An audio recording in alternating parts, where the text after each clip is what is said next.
આંબેડકરની જન્મજયંતિ નિમિત્તે બાબા સાહેબ આંબેડકરની અર્ધ પ્રતિમાનું અનાવરણ કરવામાં આવ્યું હતું।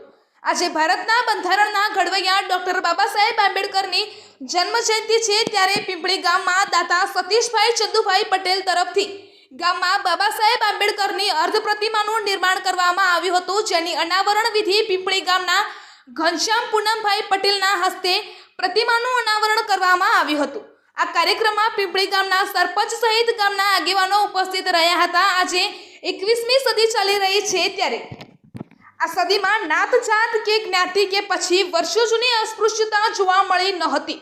આ ગામના સૌ આગેવાનોની ઉપસ્થિતિમાં બાબા સાહેબ આંબેડકરની અર્ધ પ્રતિમાનું અનાવરણ કરી સર્વધર્મ સર્વજ્ઞાતિ એક સમાનના સૂત્રને સાર્થક કરવામાં આવ્યું હતું।